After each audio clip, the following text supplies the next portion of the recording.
Muito boa noite, torcedor tricolor. Me chamo Cleiton Melo e é com essa homenagem que iniciamos o nosso resenha Flulink de número 3. Há um ano e um dia, um dos patrimônios do Fluminense Futebol Clube nos deixava. Benedito de Assis da Silva, ou simplesmente Assis, o Carrasco, vai deixar saudade para sempre em todos os tricolores. É isso aí, galera.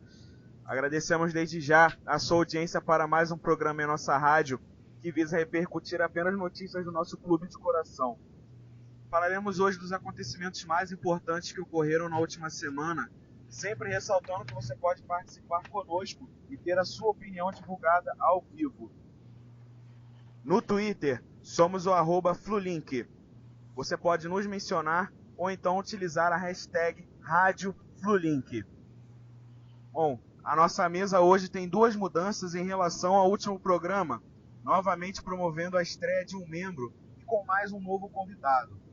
Mas eu começo dando boa noite ao sempre presente Bruno Leonardo, colunista do Amor ao Tricolor, em nosso blog. Muito boa noite, Bruno. Boa noite, Cleiton. Boa noite, Daniel. Boa noite, Rafael Perdigão. Boa noite, ouvintes da nossa Rádio Flulink. É um grande prazer participar da terceira edição do programa. Espero que vocês gostem do conteúdo, do nosso debate. E falar um pouquinho aqui do Assis, né?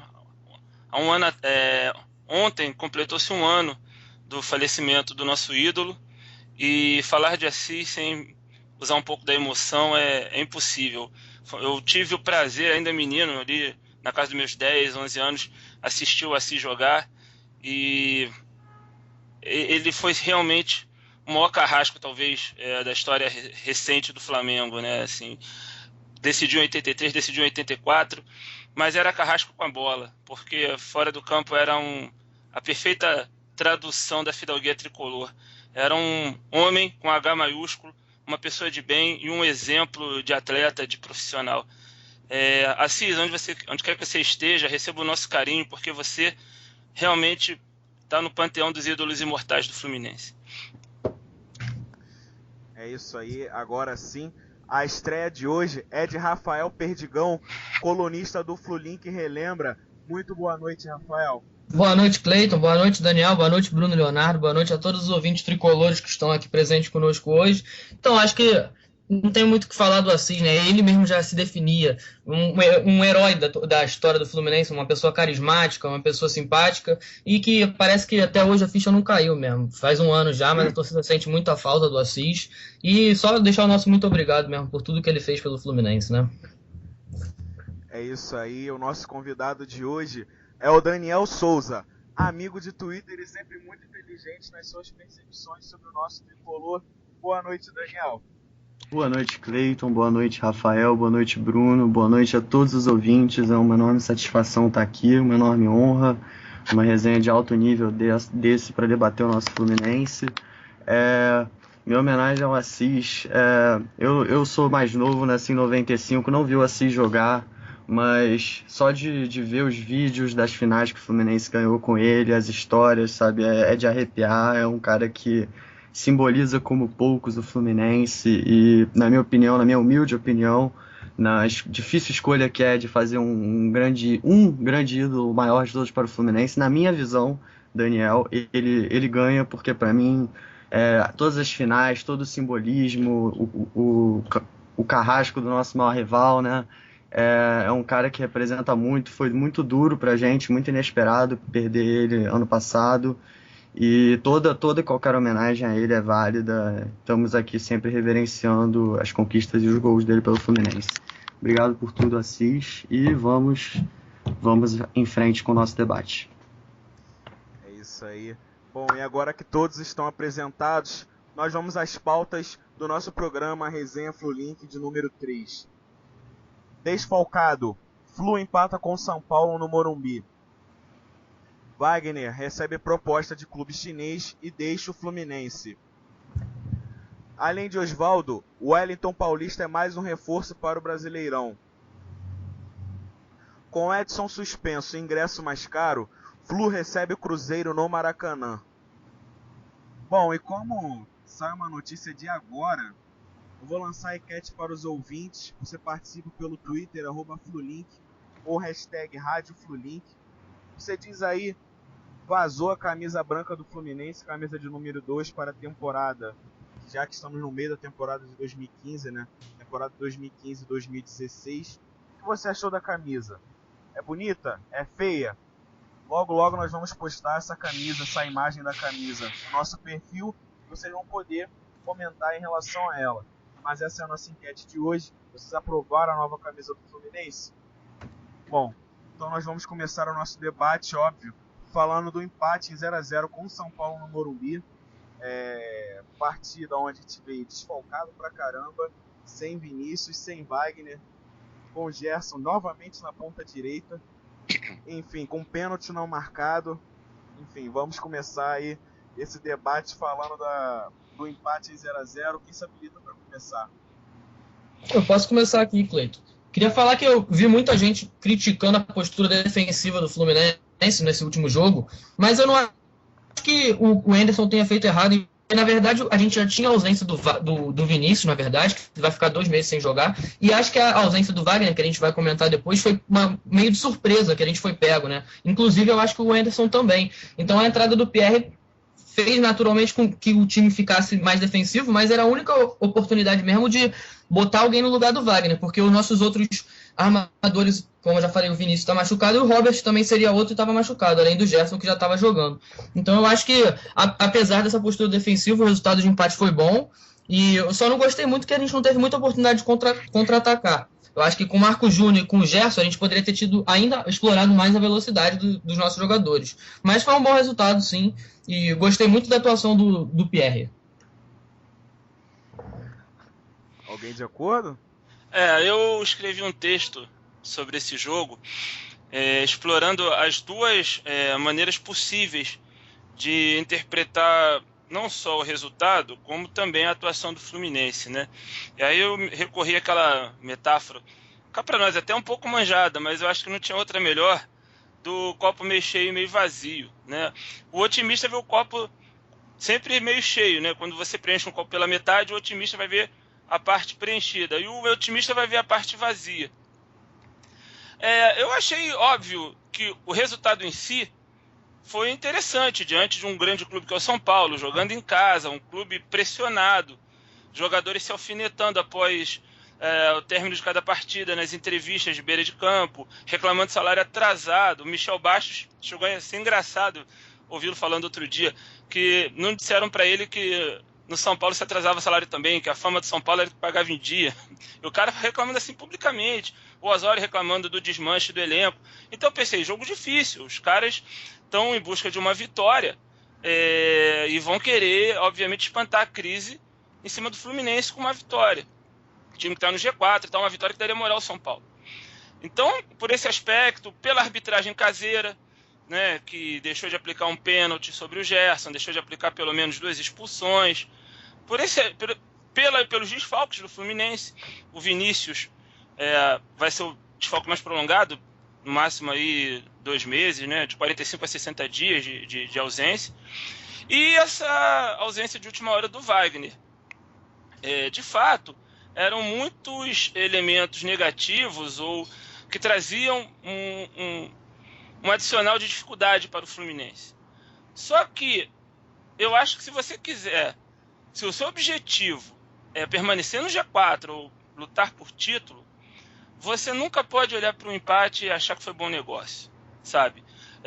Você jogar com 9 ou 10 atrás da linha da bola, como o Fluminense jogou 80% do tempo, e achar que essa é uma forma segura de chegar lá no Morumbi e arrancar um empate, eu discordo. Acho que você também está correndo risco, e você está correndo risco para de um pontinho. Eu preferia que o Fluminense tivesse a ambição que o Grêmio teve, de ir lá na Vila Belmiro e sapecar um 3-1, que o Atlético Mineiro teve, de ir lá no Beira-Rio e sapecar um 3-1 no Inter. Tudo bem, eles talvez não estivessem com um time tão desfalcado quanto o nosso. Mas eu acho que o Fluminense devia ser mordido por essa ambição. A possibilidade de terminar a rodada na liderança, de jogar contra um time pressionado. Vai que faz um gol, era a possibilidade do São Paulo desmoronar e o Fluminense tomar conta do jogo. E eu acho que o Anderson foi pela opção mais conservadora. Ele podia testar o Gustavo Scarpa na função do Gerson, ou ele podia ter feito como ele já fez, fazer um 4-2-3-1, com o Marco Júnior aberto na esquerda, o Igor de repente centralizado e o Gerson na direita. Ah, mas aí vai colocar o Igor, que nem jogou ainda, vai botar o garoto na fogueira. Cara, se tá ali relacionado, se tá no elenco profissional, tem que estar pronto para jogar, né? Então, assim, por um lado eu entendo a cautela, eu entendo que ele não quis queimar, por outro lado fica aquele gostinho de quero mais. Dava para ter conseguido mais. As poucas vezes que o Fluminense foi ao ataque, o Fluminense incomodou, né? O Gerson quase faz um gol. Então, acho que esse é o saldo. Mas, entre mortos e feridos, o Fluminense está super na briga, no G4, a 2 pontos dos líderes. E esse empate vai ficar mais ainda com cara de bom resultado se a gente vencer o Cruzeiro na quinta. Verdade. Bom, O que pensa o Daniel em relação a um empate 0-0? Bom, eu achei um resultado bastante bom, resultado que não dá para lamentar sobre a maior parte dos aspectos. Eu concordo com a impressão dos amigos de que o Fluminense poderia ter sido um pouquinho mais ousado, pelo menos uma proposta de contra-ataque, porque o São Paulo, até pelo contexto que vivia, cedia muito espaço, conforme foi passando o tempo de jogo, foi entrando num ritmo um pouco mais frenético, desesperado por um gol. Então acho que o Fluminense poderia ter sido um pouco mais agudo para buscar um contra-ataque, criar mais chances. E acho que o time foi muito compacto do meio para trás, né, na fase defensiva do jogo. Acho que conseguiu neutralizar a maior parte das situações, com uma ou outra falha pontual, mas de modo geral segurou bem. Mas eu acho que poderíamos ter tido um pouco mais de compactação, de repente, na transição ofensiva. Porque às vezes a gente tentava encaixar um contra-ataque e de repente faltava alguém mais bem colocado para fazer uma tabela, para enfiar uma bola, de repente penetrar na linha de fundo e tal, e criar mais situações. Pelo segundo tempo, eu particularmente não lembro de nenhuma situação de gol. Eu não condeno situação de gol nossa, né? Eu não condeno a postura defensiva de um modo geral, porque eu acho que era um jogo bem hostil, era um jogo bastante difícil devido aos desfalques e ao contexto de pressão no qual o São Paulo vivia.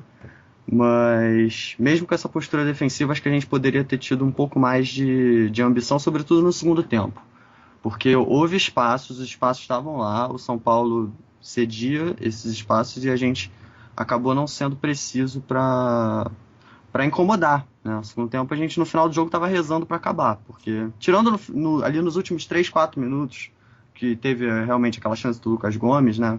Agora eu lembrei, né? Com um lindo passe do Igor, que entrou deixando uma ótima impressão, mas na maior parte do jogo a gente sofreu, né? A gente deu uma sortezinha ali numa falha do Cavalieri, que foi bem no jogo, mas que teve aquela saída errada, né? Que o Rodrigo Caio cabeceou no travessão.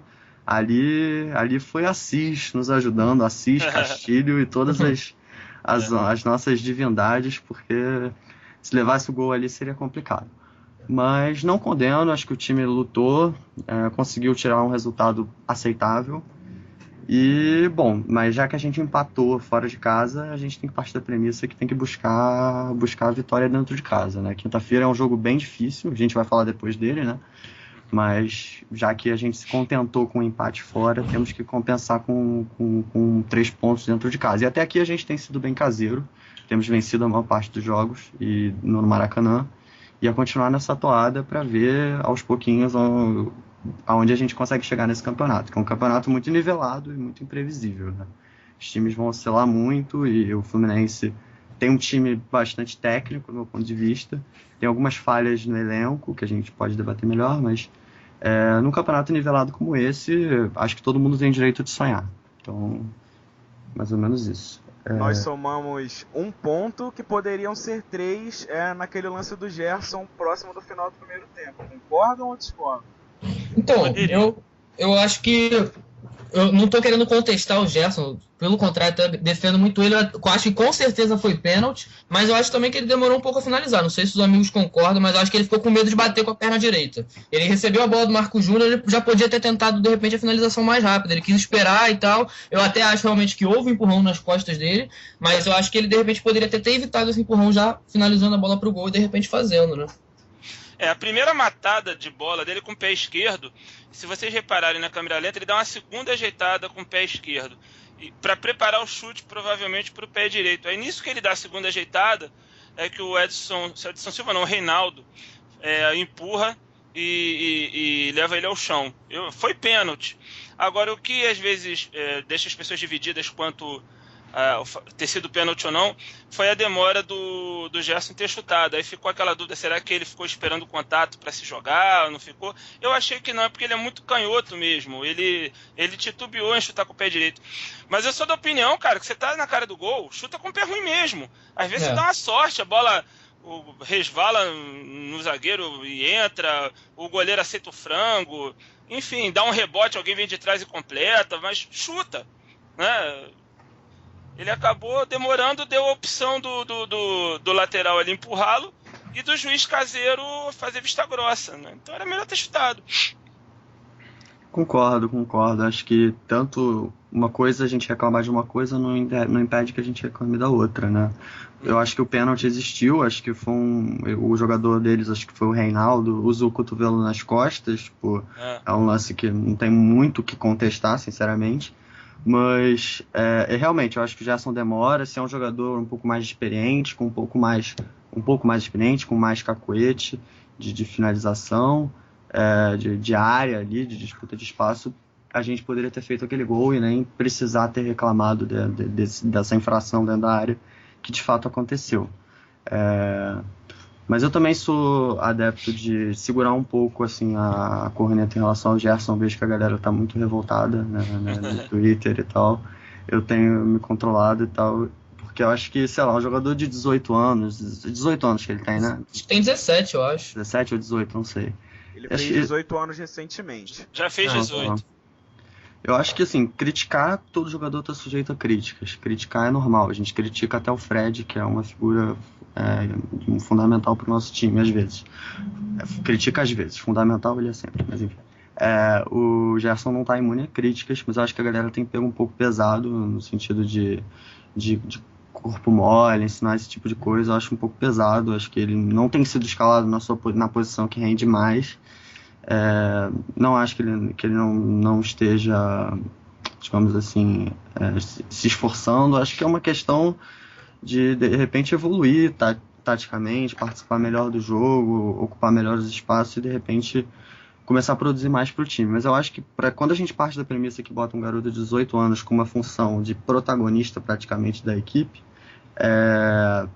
a gente vai ter que colocar na cabeça que essas oscilações vão acontecer. Até queria fazer um gancho, Daniel, em cima do que você está falando. Claro. Porque eu acho que o problema, você tocou no X da questão. Eu canso de dizer no Twitter, nos meus textos, que eu compreendo a condição do Gerson. Né? Um garoto de 18 anos, a cabeça dele deve estar tumultuada ao se ver disputado pelo Barcelona e pela Juventus. Eu tenho que falar Juventus porque o Cleiton gosta da pronúncia correta, Juventus. Né? Entendo tudo isso, a questão da inexperiência e tudo mais. Mas é só, uma coisa é eu compreender que o Gerson ainda não está completamente maduro, que ele vai oscilar. A outra é dar a ele status de titular absoluto. Será que precisa? Será que o clube faz bem, faz o correto em dar a ele esse status? Por que ele não pode ainda ser lançado? Ele ainda não pode ser lançado aos poucos por uma carência de elenco. O Fluminense montou um elenco que tem 6 zagueiros. Agora, com a contratação do Osvaldo e do Wellington Paulista, vai ter 6 atacantes. Mas o Fluminense tem a conta do chá para o meio de campo. Bastou o Vinícius se lesionar, o Wagner agora negociar a transferência dele e pedir para sair. E a gente está tendo que recorrer aos garotos recém-chegados do Sub-20, o Igor e o Scarpa. Então, eu acho assim, ele não deveria estar sendo a solução. E provavelmente, hoje, mesmo com toda a carência de opções, de repente tem gente que vai chegar ali, não é que vai jogar horrores, vai jogar uma maravilha de futebol, mas talvez vai entrar menos pressionado do que ele. Um exemplo é o Igor. Eu achei que o Igor, apesar de só ter jogado uns 10 minutos contra o São Paulo, mostrou uma tranquilidade para erguer a cabeça, distribuir jogada e tal. O Gerson, no futuro, talvez vai se revelar muito mais jogador que o Igor. Mas eu vejo o Igor menos pressionado, não tendo que provar que ele é jogador nível Barcelona, que ele é o bambambam. Será que a gente tem que ficar bancando essa titularidade do Gerson? Quando eu falo isso, não é para fritar o cara, é porque a gente também tem que pensar um pouco no Fluminense. Será que, do jeito que ele está jogando, está mais acrescentando ou está mais atrapalhando? Eu acho que ele está atrapalhando mais do que acrescentando. E não por culpa dele, por culpa da situação que eu acabei de colocar aqui. Eu concordo com o Bruno, e a gente vai depois falar da saída do Wagner, mas fazendo um comparativo até com o Wagner e com o Gerson, por exemplo. O Wagner recebeu a proposta, ele no domingo ainda não tinha aceitado, e ele pediu para não jogar porque ele estava pensando muito na proposta, ou seja, a proposta estava mexendo com a cabeça dele, e era só do futebol chinês. E o Wagner é um jogador experiente, a gente sabe que já é rodado. Imagina então o Gerson, que tem só 18 anos, ele sendo disputado pelo Barcelona e pela Juventus, que foram os times que fizeram a última final da Champions, sabe? Acho que ele é só um garoto e a gente acaba botando muita pressão mesmo nele. E essa questão também que a gente estava falando do Igor, para quem não sabe, eu acho que o Igor é primo do Kaká, e é um jogador que eu deposito muita confiança nele, que quando eu vi os jogos dele na categoria de base, e eu acho que ele estava, se eu não me engano, no Volta Redonda, agora nesse Campeonato Carioca, ele estava fazendo bons jogos, e é um jogador que pode render bons frutos para o Fluminense.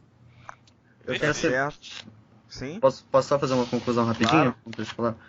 Eu tenho essa impressão também, tipo, que eu não acho. O ponto não é nem se o Gerson deve ser titular ou não. Tipo, a questão é a titularidade absoluta dele, que eu acho que o Bruno colocou de uma forma bem clara, é que acaba por vezes criando uma situação de pressão, tanto que acaba pressionando o próprio treinador a escalá-lo, e independente da situação, e acaba pressionando o próprio jogador, né? Eu acho que a gente, nessa semana, nesses 2 últimos jogos, a gente acabou descobrindo 2 opções, que são 2 jogadores de meio campo, que podem servir pelo menos de alternativa, ou, quem sabe, começando os jogos, dependendo das circunstâncias, que foram o Scarpa e o Igor. O Scarpa entrou numa podre no último jogo, entrou na lateral esquerda. É verdade. Fez o que pôde ali. Eu sei que ele começou na base na lateral esquerda, pelo que comentaram no Twitter que eu vi. Mas assim, provavelmente ele não joga lá tem um tempo, não joga nessa posição tem um tempo. Ficou numa podre ali no final, conseguiu segurar na maior parte das vezes, né, dadas as circunstâncias. Mas fez um passe maravilhoso pro gol do Lucas contra o Santos, um passe perfeito. Verdade. E o Igor fez um passe bastante parecido também pro próprio Lucas Gomes, só que o Lucas acabou não fazendo nesse último jogo. E o Igor deixou uma ótima impressão também. Então, assim, eu acho que titularidade absoluta é um termo que tá um pouco... A gente tem que sempre debater. Porque num campeonato de 38 rodadas, uma temporada muito longa, existem adversários e adversários, existem jogos e jogos, e eu acho que, tirando um jogador que seja incontestável, como é o caso, sei lá, do Fred, por exemplo, a gente tem que debater com calma cada situação de jogo, cada adversário, e ver qual é a melhor opção. Se o jogador não está tão bem, sabe, a gente pode procurar alternativas. Eu acho que o Scarpa e o Igor, pelo menos, se mostraram alternativas a serem consideradas, dadas as circunstâncias. Estou dizendo que podem virar titulares absolutos de uma hora para outra. Mas eles são, acho que o que a gente tira de bom essa semana foi isso. Que eles conseguiram mostrar seu valor dentro da lógica do elenco. Eu falei titularidade absoluta, assim... Na verdade, para me referir a essa condição dele sempre começar jogando, né? A escalação inicial conta sempre ali com o Gerson. Mas o título absoluto mesmo do Fluminense é o Fred. O Fred só sai por cansaço ou por lesão, né? Dificilmente vai sair por aspecto técnico ou tático do jogo. E além dessas opções que a gente mencionou do Igor e do Gustavo Scarpa, tem uma opção que tem sido pouco ventilada, que é do Brian Oliveira. Já está há algum tempo treinando ali entre os profissionais e ainda não foi aproveitado. É verdade. E eu acho que ainda queria acrescentar uma coisa, ainda falando do Gerson, que mesmo ele dando aquele passe pro Fred, que foi um bonito passe, não era qualquer jogador que faria aquele passe, quando ele foi substituído, a parte da torcida vaiou e depois acabou que os aplausos cobriram as vaias. Mas eu acho que essa cobrança foi muito excessiva em cima do Gerson. Mesmo ele não jogou tão bem, mas ele deu o passe pro gol, foi importante, e é importante pro time. Se ele sair, quem vai entrar, entendeu? E outra coisa que eu queria falar também, ainda no jogo contra o São Paulo, é que eu queria elogiar a atuação do Edson, porque na verdade no primeiro lance do jogo, ele escorregou e fez uma falta sem intenção, ele não queria fazer a falta, ele acabou escorregando e meio que se enganchando ali no jogador do São Paulo, e ele já levou o amarelo, ou seja, ele jogou quase 90 minutos inteiros, não podendo tomar outro amarelo, né, para não ser expulso e o Fluminense ficar com um jogador a menos. Eu acho que ele é um jogador importante pro Fluminense, ainda mais na proposta de jogo que o Fluminense tinha contra o São Paulo de se defender, e ele se saiu muito bem, não tomou outro cartão e conseguiu bons desarmes ali em frente à zaga. É verdade. Eu falei no Twitter outro dia, quer dizer, falei não, escrevi, né? A gente não fala no Twitter. Que o Edson já merece um busto no próximo crowdfunding, hein? Já faz um busto do Edson, cara, porque é isso que você falou. Olha, o Edson, pra você ter uma ideia, o cara joga de área a área. Teve um lance no segundo tempo que abre na direita, eu não sei quem é que tenta concluir o gol, se é o Michel Bastos. Pô, ele corta o chute em direção ao gol, cara. Talvez fosse até caixa aquele gol. Dá um carrinho maravilhoso, né? Ele dá um carrinho e corta. Pô, minutos depois tem um lance que metem pra ele corre em diagonal por trás do zagueiro, cara, fazendo facão e quase que chega pra fazer o gol. Quer dizer, o cara tem pulmão pra cortar um lance de gol adversário e depois tentar concluir lá na área do adversário. Uhum. Aos 40 minutos ele dando pique como se estivesse começando o jogo. É incrível. Um cara desse foi o maior achado dos últimos anos nas Laranjeiras. É verdade. E o Edson é um jogador muito esforçado. Desde que ele chegou no Fluminense, a gente percebe, né? E outro também que eu acho que chegou para mudar um pouco a cara do nosso sistema defensivo foi o Antônio Carlos. Acho que ele acertou ali na zaga, independente de com quem ele esteja jogando, se com o Gum, com o Marlon. Mas ele deu uma acertada ali, com exceção daquele jogo contra o Atlético Mineiro, que nenhum dos jogadores jogou bem, que a gente tomou um sacode. Mas o Antônio Carlos deu outra visão ali para a zaga, pro miolo de zaga do Fluminense, né? Então, antes da gente falar das participações, no caso, pessoais da partida de cada jogador, a gente vai para as primeiras participações aqui no Twitter, da galera que está acompanhando a gente. O Duílio FFC, que é o Duílio Nense no Twitter, diz aqui em relação à camisa nova, a camisa branca. Achei bonita. Pedro Roberto diz aqui, se parece com uma camisa do Milan de uns 2 ou 3 anos atrás. É verdade. O Thiago Caruso, o tal Boys do grupo Bate-Papo Tricolor, diz aqui: manda um abraço ao Boys, tô ouvindo pelo Radiosnet, tá show. Daniel mandando bem na análise. O Jefferson Dutra, @JeffMandi, ouvindo a Rádio Flulink pelo TuneIn. Tá certo, é isso aí, os nossos parceiros da Rádio Flulink. Até agora nós temos parceria pelo celular através do Radiosnet, temos parceria também com o TuneIn. E além também de poder ouvir através do nosso link direto pelo computador. Outras participações aqui. Thiago novamente diz aqui: continua achando que não foi pênalti. Ele preferiu o contato. E a Cris Bruno rebate: foi pênalti. O fato dele ter chamado a falta não retira a infração. Foi empurrado. Pênalti. E o Cabeça aqui, nosso integrante do Flulink, diz: a jogada foi idêntica do jogo contra o Mulampos, em que ele cortou o armeiro e deu passe para o Fred. É verdade, parecido, lembrou. Talvez fosse o caso dele dar uma travada ali, vir por trás do zagueiro, mas não tinha ninguém abrindo pelo outro lado para ele dar o passe, né? Eu acho que ali tinha que ser o chute mesmo. No caso do Flamengo, tinha o Fred do outro lado para ele dar o passe, né? Nesse lance ele estava mais isolado mesmo. Ele recebeu mais sozinho na área. Mas foi um bom passe do Marco Júnior também, vale ressaltar isso. Ótimo passe. Começou com o Pierre lá atrás. Começou com o Pierre. Um lançamento certinho, botou na... O Pierre, que é um jogador que às vezes tem um certo estigma de ser um volante assim, muito pitbull, assim, de pouca construção e muita destruição, mas que eu achei que nesse jogo, além da marcação, na qual ele foi praticamente impecável, o que não surpreende, eu acho que ele no passe ele conseguiu fazer uma participação bem boa, assim, ajudou a distribuir a nossa série de bola de uma forma bem correta, me surpreendeu nesse aspecto. E esse passe pro Marco Júnior foi espetacular, assim, foi um passe de meia armadura, assim, de camisa 10, foi perfeito. E aí, pena que não foi gol, né? Foi uma jogada linda. Inclusive aqui também rapidinho, Bruno, inclusive aqui na participação do Twitter, Luiz Guilherme Noel, ênfase no jogo do Pierre, foi um monstro em campo. Verdade. Mostra não só nesse jogo, como vem sendo desde sua chegada, né? E participando muito bem dos jogos. É verdade.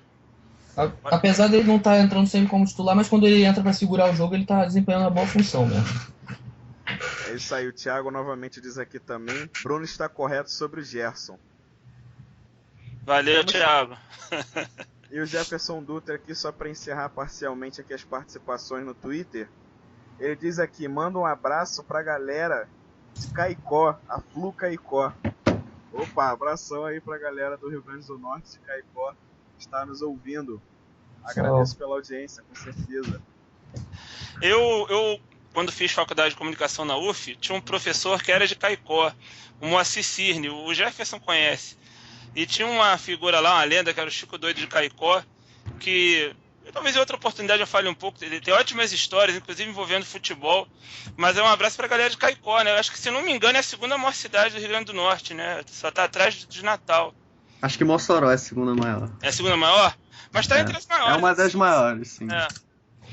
Agora, só aproveitar o gancho sobre o Pierre, é bom saber que o Pierre, além de ser um cara que destrói jogadas, que é um pitbull na marcação, também tem esse passe qualificado, porque contra o Cruzeiro a gente não vai poder contar com o Edson, né? Edson recebeu o terceiro amarelo, provavelmente o Pierre vai entrar na vaga dele, e é bom saber que ele já está com esse ritmo de jogo, que a gente pode contar com ele. Sim. Ele me surpreendeu muito nesse aspecto, cara. Eu esperava bem menos, até pelo que eu via dos jogos do Atlético, quando ele era titular e tal. O volante que contribuía mais na saída de bola era o Leandro Donizete, né? Que também era também muito forte na marcação, mas melhor que o Pierre no passe, né? Então eu confesso que eu fiquei preocupado porque a gente jogou meio que um 4-1-4-1, né? Com o Pierre mais ou menos entre as linhas. Entre a linha de defesa e os 4 da linha do meio. E esse 1 do 4-1-4-1, esse primeiro 1, precisa ser um jogador com uma saída de bola bem forte, né? Porque tende a ser em quem o adversário vai começar a fazer a sua pressão. Então o Pierre surpreendeu nesse aspecto. Acho que ele fez uma ótima partida, distribuiu bem o jogo. E na marcação foi brilhante. No Atlético Mineiro, por exemplo, esse 1 costuma ser o Rafael Carioca, né? Que tem uma saída de bola muito forte também. Um jogador que tem se destacado. Sim, exatamente. Eu acho que a seleção do campeonato até agora de volante seria Edson e Rafael Carioca. Seria uma dupla sensacional. É verdade, o Edson vem jogando muita bola mesmo. Já que a gente está falando de participações individuais na partida, a gente vai começar então a falar sobre quem se destacou, quem foi bem na partida. Vocês escolhem agora quem foi o craque Flulink da partida diante do São Paulo, no empate no Morumbi por 0-0. Começa com quem? Bruno? Pode ser. Eu tô me segurando um pouquinho porque eu falo muito. Sou igual o Tite, fala muito. Olha só, cara, eu tava pensando nisso há pouco e é difícil porque essa partida eu não vi ninguém se destacar assim tão categoricamente quanto em outras jornadas, né? No jogo contra o Goiás, por exemplo, houve um destaque muito grande do Cavalieri com as defesas dele, o pênalti defendido, e o Edson, que fez o gol e tal. Essa partida eu achei que as tarefas ficaram melhor repartidas, né? Tá aí, até por uma questão de diversificar um pouquinho o voto, eu vou votar no Pierre, porque eu acho que, assim como o Edson, ele fez uma partida defensiva muito boa, mostrou uma qualidade no passe que eu não tinha tanta consciência, né? Quando ele lançou o Marco Júnior, realmente parecia um 10 lançando. Mas tem as menções honrosas. Menção honrosa para o Cavalieri, que defendeu uma cabeçada do Pato logo no início do jogo, que foi fundamental, mostrou segurança na saída de gol, e só teve um erro, justamente, que foi aquela cabeçada na trave do Rodrigo Caio. Outra menção honrosa para o próprio Edson, que acho que fez uma partida muito boa, apesar do lance infeliz em que ele escorregou. E é isso. Depois a gente vai falar da baranga do jogo, né? Eu já posso falar agora. Não, a gente vai falar já. O próximo agora a comentar em relação ao craque Flulink. Bom, posso ser eu acho que para esse jogo tem algumas boas opções, porque teve 2 jogadores que saíram muito bem, inclusive o Pierre. Mas eu sou meio suspeito para falar, porque eu sou muito fã do Edson há muito tempo. Acho que desde antes dele virar titular absoluto do time. Acho que a partida do Edson foi espetacular, até pelo contexto adverso no qual a coisa se colocou, né? Tomando um amarelo com 1 minuto de jogo, um lance de azar mesmo, que ele acabou escorregando e teve que fazer aquela falta, senão o jogador do São Paulo ia pegar nossa zaga desprotegida. E ele conseguiu segurar bem, não cometeu faltas duras, comandou a marcação, salvou esse chute do Michel Bastos, que foi comentado aqui antes. E, como sempre, com muita determinação, com muita raça. É um jogador que também trata bem a bola, não é um jogador só que sabe chegar duro, ele tem muito futebol, joga de área a área. É um jogador que assim, tem um potencial para evoluir absurdo. Eu acho que para esse jogo eu escolho ele, mas eu dou menção honrosa. Primeiro ao Pierre, pelos motivos todos que a gente já comentou aqui. O Bruno deu destaque para ele, justamente. Eu acho que o Fred fez uma partida boa também, dado o contexto. O Fred segurou muitas bolas ali na frente. Ele estava isolado, né, a maior parte do tempo, né? Acho que ele nos bicões, inúmeros bicões que aconteceram pra frente, ele conseguiu segurar muita bola, sofreu falta, brigou com a defesa ali, porque era um jogo complicado, né? Um jogo que a gente praticamente não atacou, sobretudo no segundo tempo, então ele não teve praticamente chances de gol, só um chute pra fora ali na entrada da área no início do jogo. Eu acho que ele lutou muito, acho que vale uma menção honrosa também para a atuação do Fred. Perdigão. Então, eu acho que, na minha opinião, vou concordar com o Bruno. Eu acho que o Pierre foi o destaque do Fluminense no jogo, mas eu acho válido comentar também que o Cavalieri fez uma excelente partida. Aquela defesa na cabeçada do Alexandre Pato foi crucial. O Antônio Carlos fez uma excelente partida também. Se eu não me engano, eu acho que ele fez 11 desarmes, algo parecido com isso. O Antônio Carlos nessa última partida. E o Edson também, como o Daniel comentou, o Edson também foi um leão ali na marcação. Mas o Pierre, meu voto vai nele, até por ele ter sido o substituto do Wagner, entendeu? Eu acho que eu vi a repercussão ali na hora que a escalação saiu, uma galera criticando ali a escolha do Pierre entrando no lugar do Wagner, achando que o time poderia ficar até recuado demais. Realmente ficou, mas o Pierre eu acho que não deixou dúvidas ali da sua importância pro time, entendeu? Quando é necessário, o Pierre tá sempre ali, e nesse último jogo ele provou que ele é muito importante. Perdigão, pra te motivar aqui, cara, tem um recadinho pra você já, ó. Começaram os recadinhos. Fala aí. Ana Luísa Figueiredo. O Perdigão tá arrasando, olha aí, Perdigão. Manda um beijo pra ela. Beijo, Aninha. É nóis. Ih, namorada, rapaz. É nada. O Isaías, que esteve aqui conosco na semana passada, faz uma brincadeira. Ban em quem falar, ban que no caso é banir, né? Ban em quem falar que o craque não foi o Pierre. Ih, tô ferrado. Ih, rapaz. Pierrette. Sujou pra mim, cara. Não, mas eu acho que eu concordei com o Bruno no Pierre, mas eu acho que o voto no Edson é válido também, porque ele jogou pra caramba. Sim. O Igor Santos, que em breve terá um programa só pra ele aqui, a base tricolor, só falando sobre Xerém. Eu não sei se ele falou brincando ou se falou sério, mas diz aqui. O craque da partida todo mundo sabe que foi o Giovani. Sim, falando no Giovani, saiu a notícia hoje que talvez ele esteja sendo negociado, né, com o futebol grego, se eu não me engano. Pois é, eu não vi nenhum... Isso aí é um caô, rapaz. Isso aí é um caô. Mas eu acho que se ele... espero que não seja verdade. Que tá interessado nele, ainda.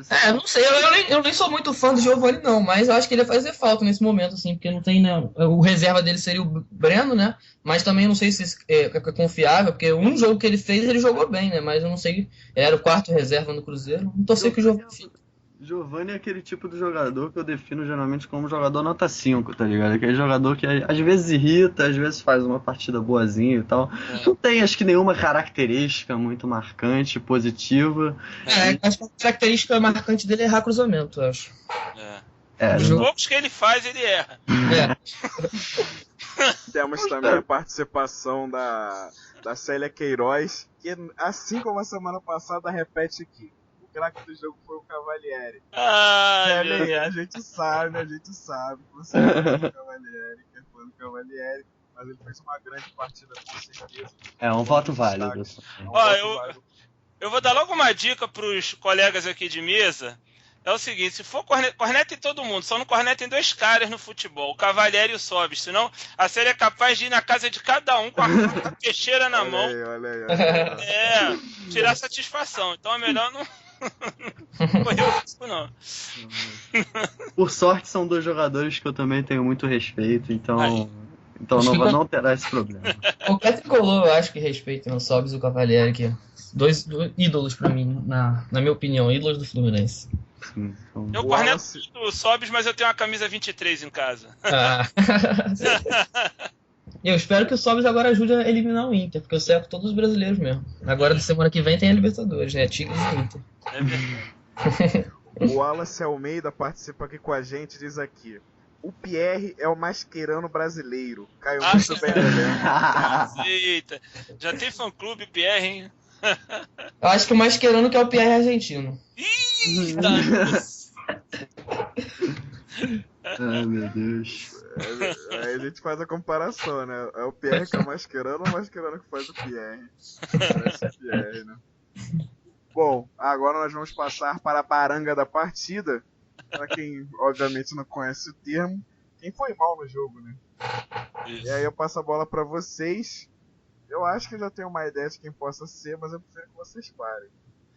Bom, eu já tenho aqui na ponta da língua, assim, metaforicamente, né? Pelo amor de Deus. A baranga do jogo a gente já comentou aqui, cara. É o Giovani. Cara, primeiro que ele tomou uma canseira do Michel Bastos, né? Michel Bastos caiu ali pela direita, jogou como um meia aberto ali pela direita. E a maioria das jogadas perigosas de São Paulo nasciam justamente dos pés do Michel Bastos, né? Volta e meia ele lançava a bola na área ali.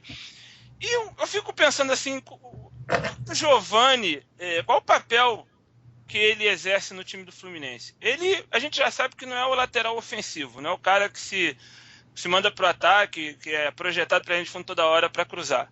Ele só gosta de ir na boa e isso significa mais ou menos que ele só vai pro ataque umas 2, 3 vezes por jogo, se tanto. Ele não tem velocidade, é bem verdade, não é... A própria característica física dele não ajuda. Então, para mim, ele tem que ser um leão na marcação. Entendeu? Ele tem que ser, mal comparando, um Pierre ou um Edson ali pela lateral esquerda. E o Michel Bastos fez o que quis com ele. Tanto o Michel Bastos quanto o Thiago Mendes, que ficava se revezando um pouco ali pelo setor. Sim. Então, cara, é por isso que ele acaba sendo um jogador nota 5. Porque ele não é uma sumidade nem no ataque nem na defesa. Para mim, foi a baranga do jogo.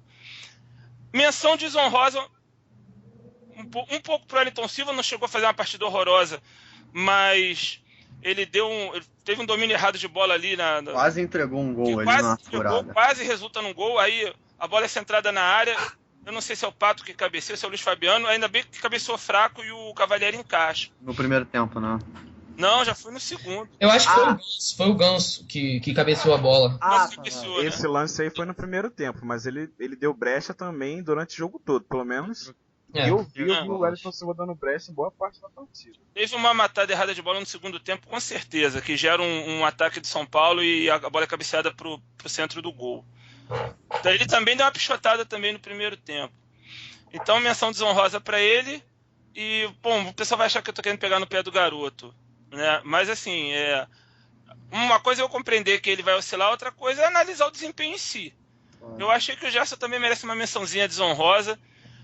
Acho que o esquema que o Anderson também colocou sacrificou um pouco, com 3 volantes, a criação basicamente a cargo dele, e eu acho que ele não é jogador para distribuir jogo. A bem da verdade, eu acho que o Gerson não é camisa 10, o Gerson ele tem que ser mesmo trabalhado para ser um Pogba, para ser um segundo volante moderno, que dá uma saída de bola boa, porque ele tem até um bom passe, mas ele não é jogador com dinamismo para distribuir bola, para dar assistências. Então, é isso aí. Mas a baranga é o Giovani, disparado. Perdigão, Daniel. Então, eu vou concordar também com o voto no Giovani, mas além do Giovani, eu também queria destacar também que, na minha opinião, eu não gostei da atuação do Marcos Júnior, porque eu acho que ele era para ser a válvula de escape do time. E ele acabou que meio que ficou omitido do jogo. Não apareceu tanto para dar oportunidade como, de repente, antigamente o Wellington nem aparecia. Não querendo fazer a comparação, lógico, mas cada um é cada um. Mas eu acho que o Marcos Júnior poderia ter tentado buscar mais um pouco a bola ali no campo de defesa para carregar o time. Mas eu acho que o Giovani mesmo não... Acabou que foi a baranga. Eu acompanho o voto de vocês, embora eu não ache que a atuação dele tenha sido uma atuação tão horripilante assim. Acho que foi meio que por eliminação. Acho que no geral todo o time cumpriu o seu papel de uma maneira digna. Acho que por eliminação, acho que a participação dele acabou não sendo tão boa quanto a dos outros, e eu vou votar nele como baranga, porque tem que votar em um, porque eu acho que a atuação dele também não foi pra ser baranga do jogo e tal. Pra mim a baranga do jogo foi o Voaden, sinceramente. Olha, Daniel, você está em conexão com o Eduardo Cabeça aqui, porque ele diz aqui: outra baranga do jogo foi o Voaden, safado que garfou o Flu. Acho que é um voto mais digno até. Bem lembrado, vale lembrar que o Voaden, na partida de domingo, deixou de expulsar 2 jogadores do São Paulo, ou até 3, como o Bruno citou no texto, né? Já naquele pênalti em cima do Gerson. Porque era claro e manifesta situação de gol. Então, se foi falta, ele devia ter sido expulso ali. Então, a rigor, poderiam ser 3 expulsões, né? Teve um lance que algum jogador do São Paulo deu uma tesoura, que ele até botou a mão no bolso de trás, não sei se vocês vão lembrar, que ele botou a mão no bolso de trás para puxar o vermelho, mas na hora ali acho que ele arregou, né? Foi o Acabou Edson puxando Silva. só o amarelo. Foi o Edson Silva, exatamente. Ele deu uma tesoura ali que na hora que eu vi o lance, a gente pensou que, pô, é pra expulsão. Ele botou a mão no bolso de trás, mas na hora de aplicar o cartão ele acabou puxando o amarelo. Exatamente. Eu acho que se fosse o jogador do Fluminense fazendo aquilo ali, ele tinha expulsado. Só não expulsou porque o São Paulo jogava em casa. E eu fiquei apreensivo porque o Wellington Silva é meio canela de vidro, né? Foi logo em cima do Wellington Silva. É verdade. Ainda bem que ele não se machucou seriamente ali. E no final teve o lance do Thiago Mendes pisoteando o Pierre. O Pierre ficou mostrando a marca da chuteira na barriga e tal, né? Teve. E foi mal intencionado ali o jogador do São Paulo. Muito mal intencionado. O lance Foi deixou bem claro. O lance Não. deixou bem claro, que ele teve a intenção realmente de deixar o pé no Pierre. Isso que eu ia falar. Tem alguns lances assim, que acontecem às vezes do jogador deixar a trava, mas aí você vê a repetição e vê que foi sem querer. Nesse lance ali eu tenho certeza que ele foi com a intenção mesmo de machucar. As participações aqui, além do Voaden, escolhido como um das mais barangas da partida pelo cabeça, a Célia diz aqui, a baranga foi o Wellington Silva. O Wellington Silva é o extremo oposto do Cavalieri no coração da Célia. Ela sempre vai... Tô entregando a Célia aqui, mas ela sempre vai reclamar do Wellington Silva. E ela deixou um recadinho pra você, Bruno. Adivinha, né? O que ela falou? Ela disse que você aprendeu direitinho, que você passou o recado direitinho pra galera em relação ao Cavalieri e ao Sogis. Eu conheço, né? Já alguns, acho que pelo menos 2 anos acompanhando a Célia no Twitter, já deu pra aprender já. O Luiz Cláudio Antônio diz aqui: tô ligado no programa, tá show de bola, parabéns. Obrigado, Luiz. A gente agradece a audiência, não só sua, mas de todos que estão nos ouvindo agora. Muito obrigado, realmente. Podem continuar participando, a gente vai ler aqui, o que der pra ler, a gente vai ler. Já que a gente tem as menções pelo @Flulink, temos a hashtag Rádio Flulink, também tem gente me mencionando no Twitter pessoal. A gente tem que ficar se dividindo aqui em 3 perfis pra poder ver tudo que a gente recebe, né? Enfim, a gente ficou 50 minutos falando da partida praticamente. E agora a gente vai passar... O tempo passa tão rápido que a gente nem nota, né? É verdade. Quando tá bom, passa rápido. Com certeza. Agora a gente vai falar da próxima pauta. Wagner recebe proposta de clube chinês e deixa o Fluminense. Só pra quem não sabe, é bem difícil de pronunciar um nome desses. Mas vamos lá. Tianjin Teda, eu acho o nome do time. Tianjin Teda. É um time de primeira divisão chinesa? Eu pesquisei. Não é um time de ponta, mas é um time da primeira divisão. E aí, o que vocês falam sobre essa transferência do jogador? Então, eu acho que a primeira coisa o Fluminense só vai ficar com 20% do valor, né, do Wagner. Eu não sei quanto é que foi a transferência, mas acabou que eu acho que é como, mal comparando aquela situação lá do Conca. Quando chega a proposta da China, não sei o que acontece, que os jogadores parece que não tem como recusar. Com certeza o Wagner recebeu um baita salário lá na China. E eu entendo o lado deles querer sair, né? Mas eu acho que vai fazer bastante falta pro Fluminense, ainda mais agora que a gente está também sem o Vinícius, né? Então eu acho que a diretoria precisa raciocinar agora, e depois a gente vai falar ainda da chegada de outros jogadores, mas eu acho que de repente a principal preocupação de repente não deveria ser contratar um centroavante, por exemplo, seria contratar um meio de ligação. Até para evitar aquilo que a gente estava comentando de sobrecarregar o Gerson, né? Porque aí, quanto mais ele tiver que assumir aquela postura ali de jogador principal, maior vai ser a pressão sobre ele. E aí eu acho que as coisas podem, de repente, correr para um lado que ninguém quer que corra, né? Verdade. O Wagner já está com 30 anos de idade, e o jogador, quando chega nessa fase, ele já começa a pensar na aposentadoria, no pé de meia. E aí receber uma proposta da China nessa altura realmente mexe com o jogador. Eu só questiono se deveria mexer a ponto dele não poder disputar uma partida importante do Campeonato Brasileiro contra o São Paulo, né? O cara achar que não tem condições psicológicas, cá pra nós, né? Se tivesse com o salário atrasado, se tivesse com algum familiar doente, o cara tem até condições de escolher se vai pra China, se vai pro Mumbai. Pô, não... será que 2 horas da vida dele que ele gastar ali jogando vai impedi-lo de continuar depois negociando, conversando com quem quer que seja? Então, não gostei da atitude. Mostrou para mim, na minha opinião, um certo descomprometimento. Não quero condenar, eu só acho que poderia ter sido diferente. Agora, eu confesso que quando me interei sobre essa situação do Wagner, eu estranhei, porque eu lembro bem que em fevereiro surgiram umas notícias de que ele havia renovado com o Fluminense. Mais ou menos na mesma época saiu a renovação do Jean. Eu até fui pesquisar agora, realmente, matérias dos grandes portais falando em renovação, reproduzindo a fala dele, dizendo que estava feliz por renovar com o Fluminense. Mas a situação basicamente foi a seguinte, o que estava em vigor até agora era um contrato dele antigo com o Fluminense e Unimed, que se encerra agora em dezembro, né?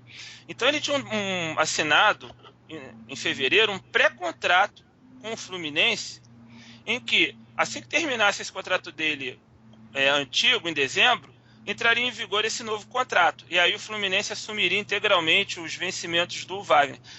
Na prática, isso já vinha acontecendo, né? Porque a Unimed deu calote em todo mundo e o Fluminense fez o quê?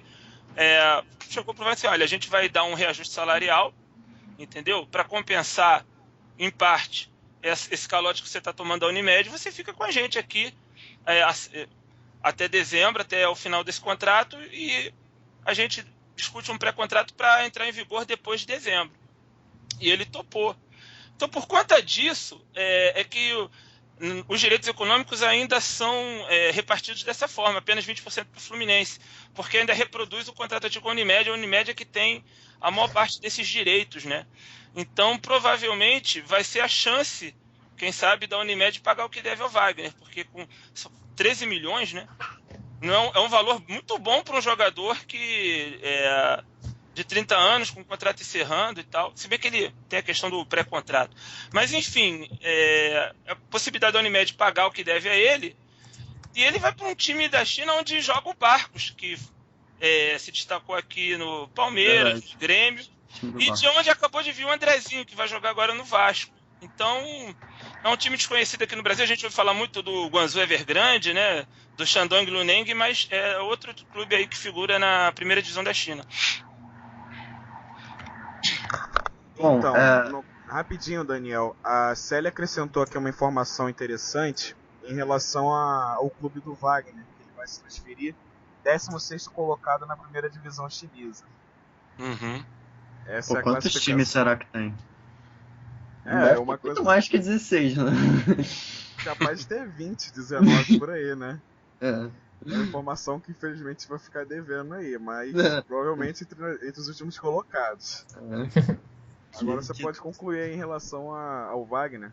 Bom, eu acho assim, acho que o Wagner é um jogador que, tipo, muita gente tem muita implicância, porque é um jogador meio, acho que é a definição de jogador irregular, sabe? Um jogador que muitas vezes faz partidas brilhantes, mete gols decisivos, assistências, e por vezes parece que está praticamente sumido da partida, sabe? É um jogador que irrita muito às vezes por causa disso, mas eu acho que é um jogador que tem uma importância no elenco, porque é um jogador relativamente versátil, tem um chute de fora da área bom, se movimenta bem, cai bem ali pela esquerda, em certas circunstâncias de extrema já fez até a lateral esquerda, contra o Flamengo, por exemplo, quando a gente teve o jogador expulso, que ele ficou ali no final do jogo, se não me falha a memória. É um jogador que, para ter no elenco, eu acho bem útil, então eu não fico contente com essa saída não. Acho que a gente acaba criando uma necessidade muito grande no setor de meio campo. Enfim, mas eu não condeno a decisão dele de sair. Acho que já é provavelmente a última grande chance de um contrato, um super contrato, né, na vida dele. Então, sei lá, um jogador que, embora não seja unanimidade, nunca tenha sido, acho que tem sua importância e não gostei particularmente da saída dele. Acho que nos prejudica, embora possa ter alguma contrapartida financeira. Eu acho que se a diretoria conseguir repor o Wagner, repor a peça que é o Wagner, a falta que ele vai fazer, a altura, né? Acho que no final do ano a gente de repente pode estar com uma vaga na Libertadores, pode estar com um título, sendo até otimista, e nem se lembrar que o Wagner de repente saiu. E vale também lembrar que agora, como a nossa numeração é fixa, a gente fica sem um camisa 10, né? Porque o Wagner era o nosso 10. Sim. É Agora verdade. vai ter que correr atrás no mercado, né? Então apostar na base como muitos vêm pedindo aí. Igor, Scarpa, Gerson. Eu acho que independente de contratação, acho que os garotos da base vão ter mais chance. Tipo, isso eu acho que é um processo natural. E acho que mesmo que venha uma contratação, acho que nossas opções de meio campo estão muito no limite, ainda mais agora que o Vinícius se machucou. Então acho que mesmo que contrate um jogador de bom nível, seja ele quem for para a posição, acho que dadas as circunstâncias, com suspensões, contusões, acho que o Igor, o Scarpa, que estão surgindo aí agora, que estão ganhando mais chances agora, né? Acho que eles vão ter sua função também, independentemente da contratação. Acho que uma contratação é bom para encorpar mais o elenco, tornar o elenco mais robusto para esse final. Só espero que essa contratação não seja o Ronaldinho. Só. É exatamente isso que eu ia falar agora, já que eu acabei de entrar aqui no Twitter, está estourando aí mais uma vez especulação. Queria não falar, mas como tá todo mundo pedindo, esse camisa 10 pode ser Ronaldinho Gaúcho ou não pode? Eu espero que não, sinceramente. Porque eu acho que é um jogador que eu considero um ídolo meu, porque eu acho que é um jogador que já fez muita coisa pelo futebol, mas atualmente eu acho que ele já deu o que tinha que dar, sinceramente. Eu acho que não ia adiantar muita coisa a transferência do Ronaldinho pra cá, até porque eu acho que se ele não focar mesmo, eu acho que aqui no Rio de Janeiro ele vai se perder pelas nights, ainda mais ele junto com, de repente, o Fred ali, vai levar o Fred pro mau caminho ainda. Fred agora tá na igreja, cara. Fred agora... Ainda sobre a saída do Wagner, um dado interessante e uma notícia boa é que o Marquinhos não aceitou fechar negócio com o Al Nassr, né, da Arábia Saudita. Então ele continua aí solto no mercado. E é um jogador que pode fazer perfeitamente a função do Wagner. Também é um meia esquerda. Verdade. Também pode ser improvisado se necessário na lateral esquerda. Um jogador de marcação, de chegada também no ataque. Tomara que o Fluminense vai ter mantido contato com ele, né? Mas não tem nada ainda certo a respeito. Eu fico aqui na torcida para que ele venha, é um jogador identificado com o Fluminense, é um jogador que encarna esse espírito de guerreiro, mas não tem nada concreto ainda. Acho que se o Marquinhos viesse pra cá, acho que ia ser quase uma unanimidade entre a torcida, assim, né? Que, ainda mais depois daquele gol de 2009, meu tio até chama ele de Marquinhos Bomba Santa. Foi sinistro. Mas eu acho que, com certeza, se ele viesse, eu acho que ia ser uma boa aquisição do Fluminense pro resto da temporada. Também acho. Compartilho da opinião de vocês. Acho que é um jogador muito útil, muito versátil também. Pode fazer diversas funções. Até quebrar galho na lateral esquerda ele quebra. E a gente está com uma certa escassez na lateral esquerda. Tanto é que quem acabou jogando no final do jogo foi o Scarpa, quando o Giovani saiu. Que mostra que a gente está com problema ali também. Então acho que o Marquinhos seria muito útil em diversos aspectos. E é um jogador identificado com o clube, que tem uma história bonita. Fez gols importantes, então tem todo o meu apoio para vir. Sobre o Ronaldinho também não sou do time daqueles que não se empolga com a ideia. Qualquer um que venha, a gente vai apoiar, vai torcer, e se for alguém que não nos agrade, vai torcer para que calhe a nossa boca. Então, mas a princípio a ideia do Dentuço não me agrada, nem um pouco. Então, no caso que realmente as participações estão bombando, é muita gente para ler. Perdidinho aqui com tanta hashtag, com tanta menção pessoal pelo Flulink, enfim, eu vou escolher 2 aqui. A Luísa Borba diz aqui: se o Ronaldinho vier e fechar com a panela do Fred, pode comprar o ingresso para a final da LB. O Ronaldinho vai ter que aprender a rezar, né? Porque o Fred agora tá mais caladinho, tá mais quietinho, né? O Fred agora é da igreja. Pois é, e o Jefferson aqui manda um alô especial para seu Chico da Flu Caicó. Ele tá ouvindo vocês e tá doido para passar carão. Abraço, seu Chico. Abraço pro senhor. Caicó que vale frisar. Caicó que vale frisar no Rio Grande do Norte, que é o estado de onde vem o nosso guerreiro Edson. Edson é do Rio Grande do Norte também. Temos que... O Rio Grande do Norte tem a nossa consideração. É isso aí. E como foi tocado no assunto de que Ronaldinho pode não ser um bom nome, mas se vier a gente vai apoiar, próxima pauta tem um pouco relação com isso. Vieram, a gente vai ter que apoiar. Além de Osvaldo, o Wellington Paulista é mais um recurso para o Brasileirão. O Wellington Paulista, jogador de 31 anos que pertencia ao Internacional, estava emprestado ao Curitiba desde o início do ano. Com o interesse do Fluminense, a equipe paranaense tinha que exercer o direito de Wellington para permanecer no centroavante. Sem dinheiro, acabou liberando o atleta, que deve rescindir com o Internacional e assinar em definitivo com o Fluminense. Há notícia de que, além do custo zero, seria um contrato de 2 anos e meio. Já o Osvaldo tem uma história relativamente parecida em relação à negociação, só que sem o clube mais envolvido. O jogador pertencia ao Al-Ahly e rescindiu amigavelmente com o clube árabe. Outro que chega em definitivo ao Flu e a custo zero. Quero que vocês opinem aí sobre esses novos reforços do Fluminense para o Brasileirão e como chega em definitivo para as próximas temporadas também, né? Então, o Wellington Paulista, o Fluminense vai ser o 13º clube da carreira dele. Ele já jogou na Europa, para quem não sabe, jogou na Espanha, no Deportivo Alavés, jogou na Inglaterra, no West Ham. E acho que a galera vai lembrar mesmo da passagem dele pelo Cruzeiro, que o Daniel, acho que depois tem os números dele também. Tem. Ele fez, chegou à final da Libertadores, aquele time que, se eu não me engano, até o Wagner também jogava. Mas o que eu acho que, já citei e vou citar mais uma vez, eu acho que não era a principal preocupação no elenco, a carência de centroavante, até porque a gente já tem o Fred, já tem o Magno Alves para ser reserva do Fred, e vale lembrar também que agora, em 31 de agosto, a punição do Michael vai acabar. Eu não sei como é que tá o estado ali do Michael, tem aquela confusão toda com o doping, e eu sei que há pouco tempo falaram que ele estava sumido, o Fluminense entrava em contato, ele não respondia. Eu não sei em qual vai ser a circunstância que ele vai chegar para se apresentar no dia 31 de agosto. Mas se ele voltar a atuar, o Fluminense vai ter 4 centroavantes no elenco, e na função ali do Wagner, por exemplo, de criação, eu acho que está mais carente, né? Eu acho que, de repente, não era a principal preocupação. E o Osvaldo, ele tem 28 anos, já foi até chamado para a seleção também. Em 2013, o Filipão chamou ele. Em 2012, ele ganhou a Copa Sul-Americana pelo São Paulo, né? Jogou já nos Emirados Árabes, jogou em Portugal, fora do Brasil. E eu acho que se ele apresentar aquele futebol que ele apresentou no Ceará, que apresentou no São Paulo na Copa Sul-Americana, onde conquistou a competição, eu acho que a gente vai gostar dele, porque é um jogador que, pelo menos até tempo atrás, quando a gente acompanhava aqui no Brasil, ele tinha muita velocidade, e eu acho que, se tudo der certo, ele vai fazer uma dupla excelente com o Fred. Espero que corresponda às expectativas. Bom. Eu acho que essa contratação do Wellington Paulista deixa um pouco em xeque a contratação do Magno Alves, porque o Magno Alves veio teoricamente para a reserva do Fred.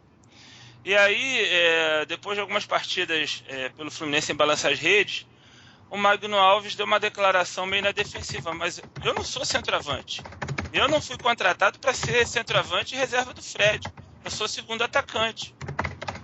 Né? Então ele, dessa forma, já definiu o papel dele dentro do grupo. Ele não quer ser o camisa 9 na necessidade, na ausência do Fred. E tampouco ele tem aquela velocidade que ele já teve no auge da sua carreira. Se o Fluminense precisa de um segundo atacante para dar velocidade ao jogo, vai ser o Marcos Júnior a opção, ou vai ser o Lucas Gomes. Esse cara, ninguém cogita no Magno Alves para isso. O Magno Alves até entrou, lembro bem, na partida contra o Coritiba, para fazer um papel assim, meio de meio atacante, de ser quase um camisa 10, jogar meio centralizado, distribuir um pouco o jogo. Quer dizer, ele é um cara, atualmente, meio sem função.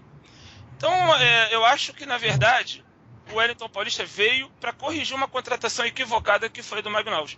Com todo respeito ao que o Magno Alves merece, por ter sido um dos maiores artilheiros da história do Fluminense, de ter defendido com muita honra a camisa do Fluminense nos momentos mais terríveis da década de 90, né, que nem é bom a gente ficar lembrando e tal. Mas eu acho que essa altura do campeonato foi uma contratação mais sentimental. A gente sabe que o Bittencourt é um torcedor também. Talvez foi naquela onda de resgatar um pouco essa idolatria pelo Magno Alves e tal, mas eu acho que a coisa não deu muito certo.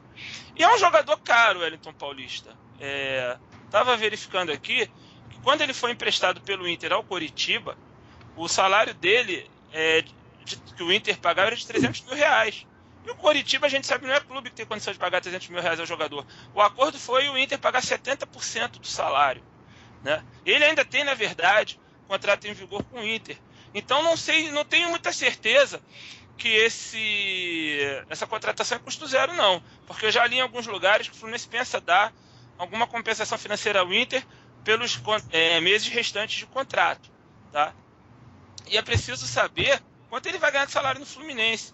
porque o Fluminense está com uma política de austeridade e contratar um jogador que vai ser reserva, assim como tem o título absoluto, esse cara vai vir para ser reserva absoluto. É mais ou menos como você contratar um reserva para o Ceni. Agora não que o Ceni está em vias de se aposentar, mas é como se fosse contratar um reserva para o Ceni há 3, 4 anos atrás, sabe? É um cara que vai comer banco. Qual o salário que o Fluminense vai pagar para um cara que vai comer banco e que já não está na fase ascendente da carreira dele? Como o Daniel bem mencionou aí, o auge da carreira dele foi no Cruzeiro, né? Então, agora o Oswaldo não, o Oswaldo... Bruno, Oi, desculpe. ele teve uma participação legal no Botafogo também, a gente sofreu com ele em 2008, verdade, vale ressaltar. Antes do Cruzeiro. Antes de jogar no Cruzeiro. Não, eu digo, a última grande fase dele foi no Cruzeiro. Depois, se você olhar os números... Ele foi bem no Criciúma. Em 2013 ele fez um campeonato bem razoável, um time bem ruim do Criciúma. Fez bastante gol até. Mas, por exemplo, no Inter foram 42 jogos, 10 gols. Coritiba, 22 jogos, 6 gols. No Criciúma, 27 jogos, 11 gols. Quer dizer, a média melhorzinha dele aqui, nessas últimas passagens, foi realmente pelo Criciúma. Mas nada espetacular. Enfim, agora é um cara que tem faro de gol. Ao todo, na carreira... para um jogador de 30 anos é um bom número, 231, né? Tem 256 gols. Se a gente for comparar lá com a estrela peruana lá que a Mulambada contratou, dá uma boa vantagem. Ambos têm a mesma idade e há uma vantagem considerável, sei lá de quantos gols, porque eu acho que o Guerreiro é meio que nem o Túlio Maravilha, ninguém sabe muito bem quantos gols ele tem, né? Mas não sei se é 173, 193... Mas o nosso Cone número 2, porque chamam o Fred de Cone, né, injustamente, o nosso Cone número 2 tem muito mais gol que o Cone peruano, hein? Isso aí eu posso garantir. Ô, Daniel. Rapaz, tem até vascaíno participando do programa. Pô, tem uns amigos meus vascaínos que devem estar dando uma moral, cara. Eu fiquei feliz agora, muito legal ter participação dos rivais aqui. Tem. O Oswaldo é um jogador muito ágil. Vai ajudar muito. Me manda um salve, Daniel. É aqui o CRBG Moraes 11. É o PF, meu parceiro, cara. Manda um grande abraço pra você, PF. Valeu a moral de estar acompanhando aí. O Wallace comenta aqui com a gente em relação ainda aos meios campistas. R10 é só pra bater falta, dar passe e puxar marcação. Marquinho e ele ali casaria bem. Aí o Geneto relata aqui também. O Magnata vai ser mesmo terceira opção. É o que parece, Geneto. Parece que o Magnata veio mesmo só pra encerrar a carreira. E a Eleni, famosa Eleni, já participou aqui com a gente.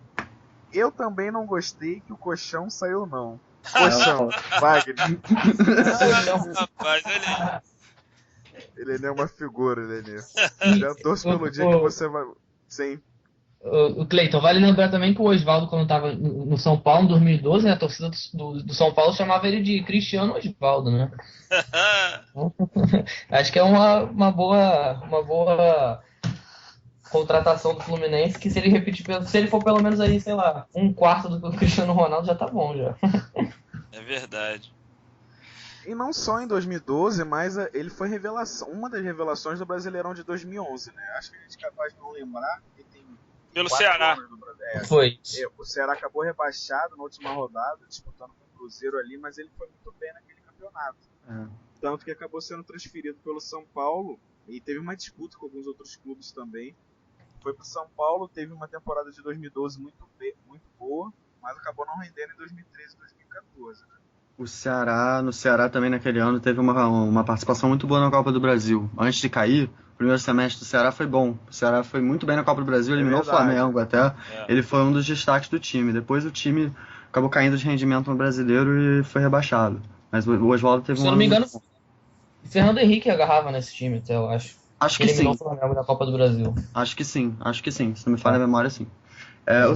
Eu posso passar os números aqui rapidinho do Oswaldo? Com certeza, pode falar. Pra gente fechar?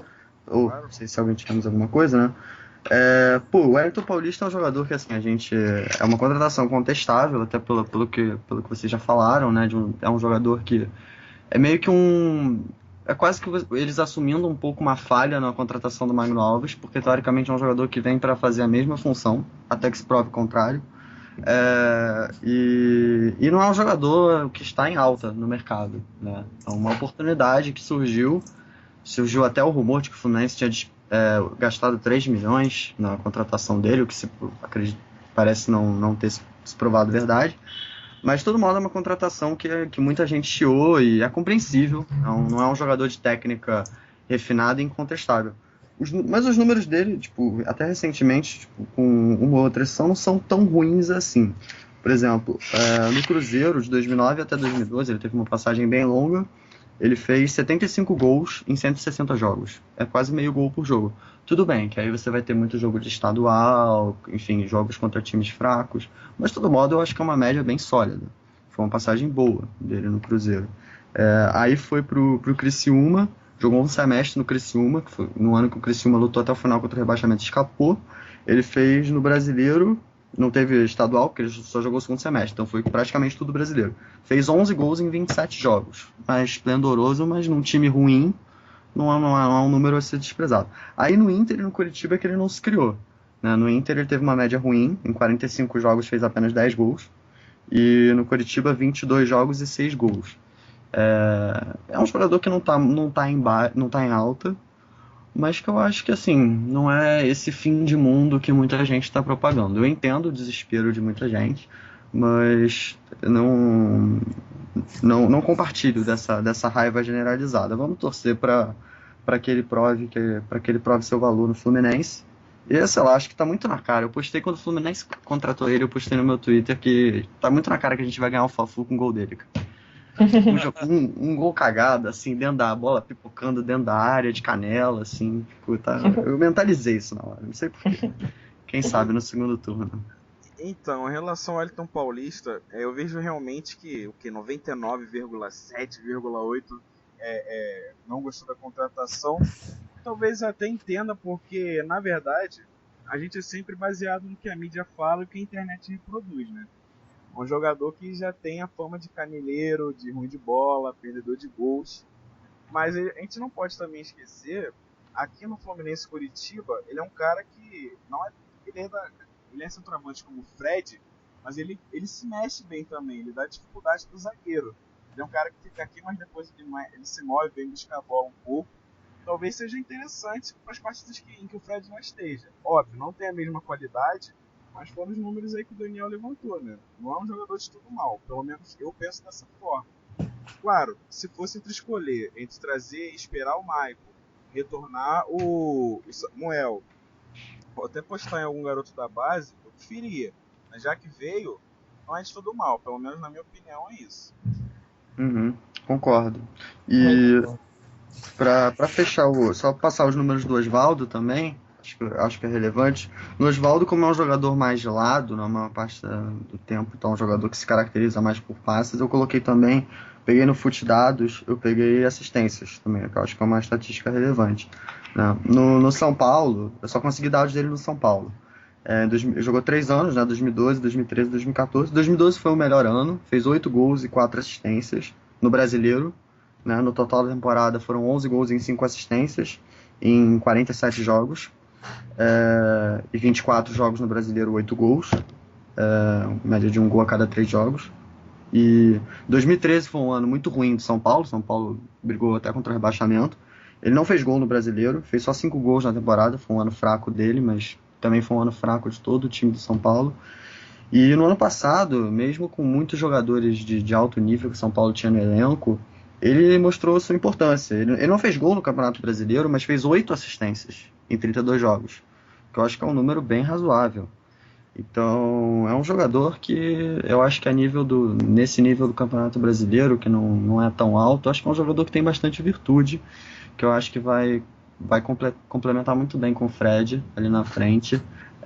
É mais uma opção de velocidade. Nós já temos o Marcos Júnior, que está evoluindo também, está fazendo boas participações.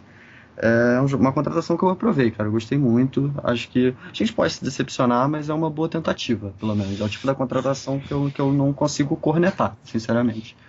Ainda mais vindo de graça. Acho que veio de graça, parece, né? Eu só lamento um pouco que talvez tenha faltado visão ao Fluminense, principalmente em 2014, de perceber que nós tínhamos opções de velocidade. Eu lembro do Fred falando em 2014 que o time não era mais competitivo ainda porque faltava o atacante de velocidade. E a gente tinha no elenco Birubiru e Kennedy. Aí a gente vê o Birubiru só faltando fazer chover na Ponte Preta, até gol de falta o cara tá fazendo.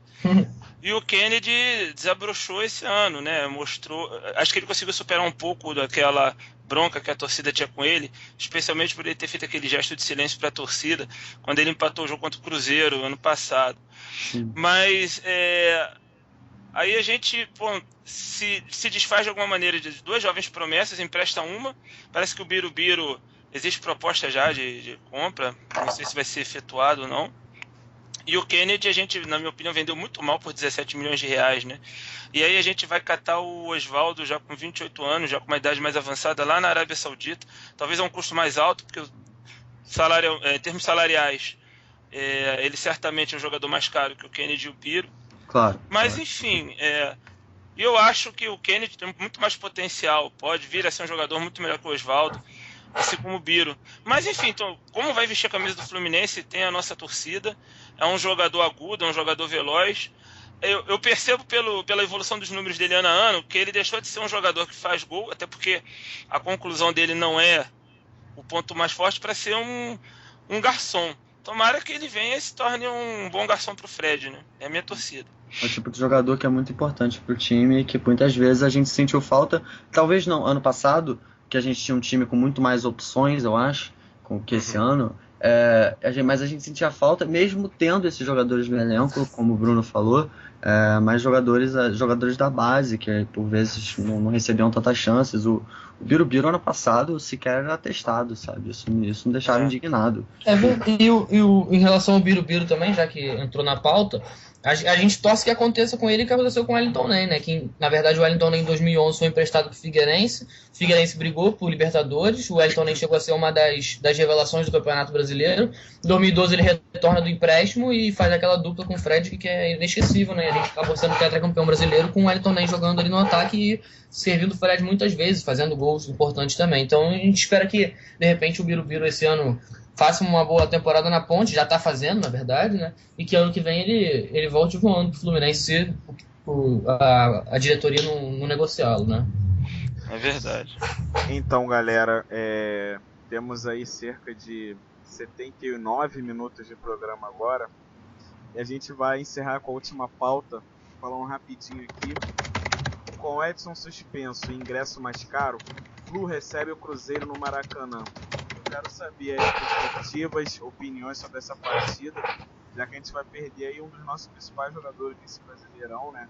Já não vai ter também o Vinícius, Edson suspenso, Wagner vendido. Vai ter que se virar o Anderson aí, né? Qual a escalação, o que deveria fazer, enfim, a palavra é de vocês. Então, eu acho que o Edson, lógico, vai fazer falta, não tenho dúvida disso, mas eu acredito no Pierre, como a gente já comentou aqui do Pierre na última atuação dele contra o São Paulo, ele foi muito bem.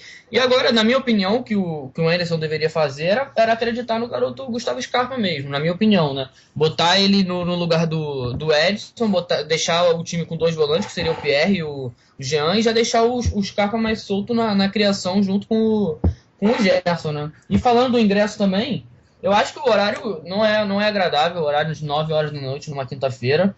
O ingresso, o mais barato é R$60, né? Ou seja, é caro. E eu acho que, assim, por exemplo, o Atlético Mineiro naquele jogo que teve agora, foi o maior público do campeonato, no domingo, 11 horas da manhã, contra o Joinville. A diretoria fez o horário era, na minha opinião, esse horário de domingo, 11 horas, é um horário bom. E mesmo assim, a diretoria do Atlético fez uma promoção de você comprava um ingresso e levava outro. E isso gerou o maior público do campeonato, né? Foram 55 mil pessoas. Eu acho que, de repente, a diretoria do Fluminense às vezes falha nisso. De repente, botar um ingresso um pouco mais barato, fazer uma promoção. Porque eu acho que a presença da torcida no jogo de quinta-feira seria essencial para o time. Mas eu não acredito que a torcida vai comparecer em massa, não. Com esse horário, com esse valor do ingresso, eu realmente acredito que vai ficar em torno dos 15 mil, que é mais ou menos a média que a gente está mantendo, né? Eu acho que se a torcida comparecesse em maior número, a gente teria mais chance de vencer e mais chance de se firmar no G4 e brigar por alguma coisa, né, mais importante. Eu também acho, eu tenho essa impressão. Tem um pessoal da minha timeline que tá reclamando que ainda não sabe qual que é a minha voz. Bom, galera que tá me ouvindo, que tá assistindo por mim, eu sou o Daniel, essa é a minha voz. Porque tem Mas muita os seus gente falando. cabelos, quanta diferença? Ai, meu Essa Deus. propaganda nem todo mundo, essa brincadeira nem todo mundo vai entender, porque era um comercial de shampoo antigo, acho que muita gente que tá ouvindo nem era nascida, mas Pois é, eu particularmente não ouvi essa propaganda, sinceramente. Então, antes do Daniel prosseguir aqui rapidinho, Claro. olha só, você vai acabar virando um convidado fixo aqui, cara. Você tá trazendo Vascaíno e agora Colorado. Daniel, manda um salve aí também. Peguei o programa no finalzinho, infelizmente. É o Luiz, de Luiz, Colorado. Fala, Luiz. Grande abraço pra você. Valeu a moral aí, está acompanhando. E o Matheus, vascaíno também, outro amigo seu. Mais um vascaíno aqui acompanhando. Fala aí, Matheus. Galera, tô espalhando a palavra, cara. Espalhando a palavra. E o CRVG Moraes, que participou mais cedo, diz aqui: muito bom o programa, sou vascaíno e reconheço, parabéns. Muito obrigado, cara. Realmente fico muito feliz pelos elogios, não só da torcida tricolor, mas também dos rivais, de outras praças aí, outros torcedores.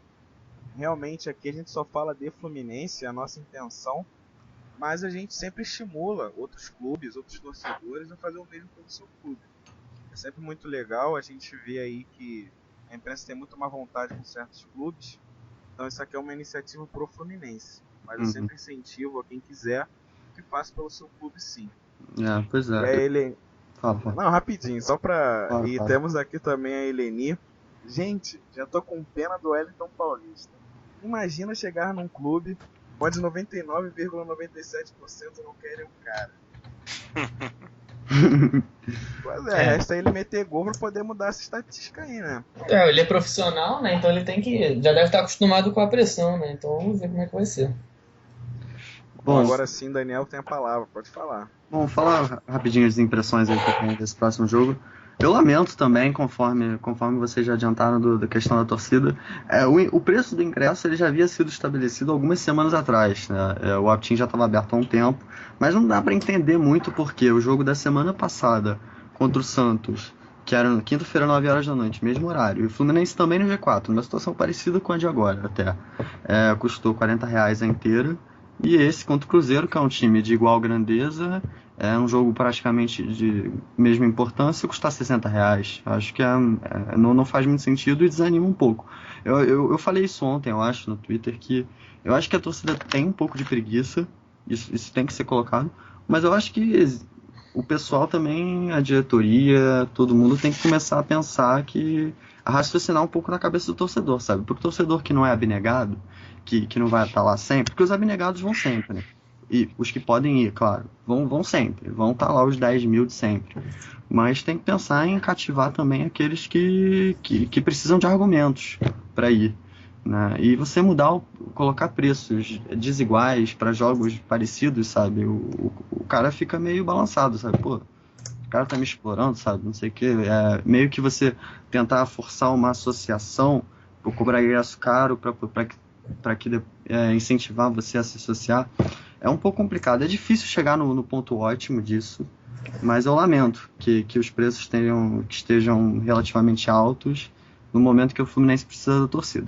É uma via de mão dupla, tem tanto o papel da diretoria em saber convencer, oferecer argumentos para a torcida vir, quanto do torcedor de se motivar. Isso também tem que ter, isso sem dúvida. O time está bem, o time está jogando com raça, e o torcedor merece, eu acho que o torcedor tem que prestigiar sim, o time está merecendo. Eu acho um mistério.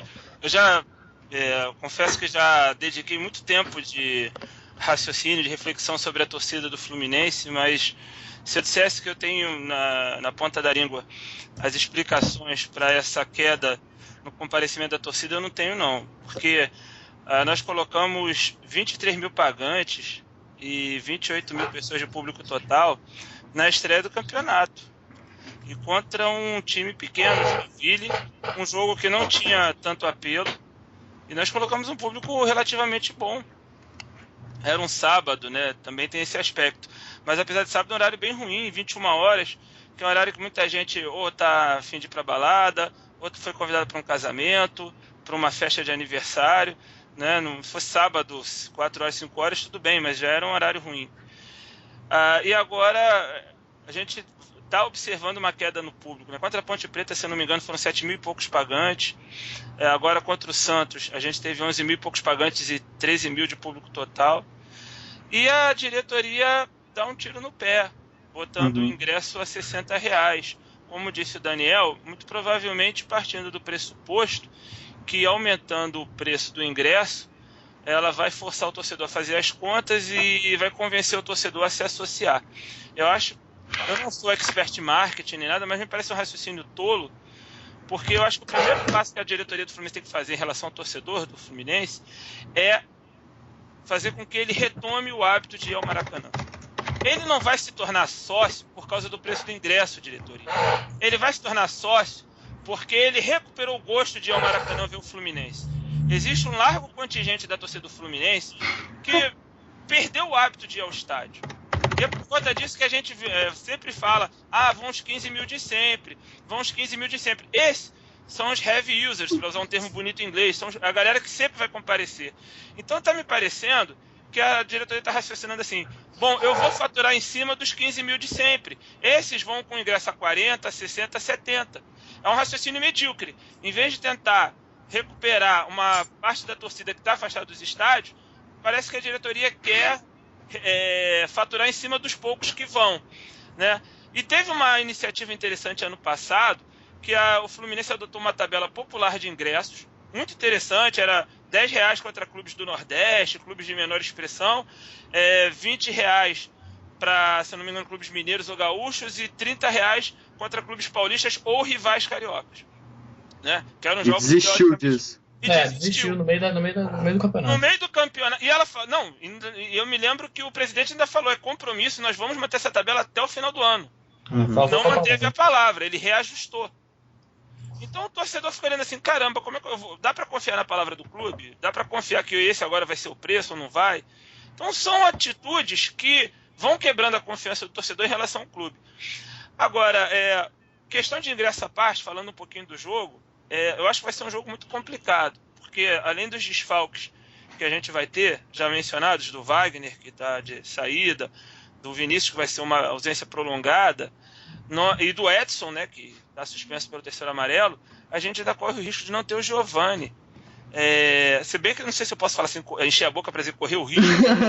A gente acabou de eleger o cara como baranga do jogo contra o São Paulo, mas ele recebeu uma entrada do Ganso, uma paulistinha, né, um tostão, que deixou ele com dores na perna direita, e é possível que ele não jogue. E aí começa o problema, porque o Breno Lopes, que seria o reserva natural dele, e que estranhamente nem foi relacionado para o jogo contra o São Paulo, tem um acordo verbal com o Cruzeiro para não enfrentar o Cruzeiro.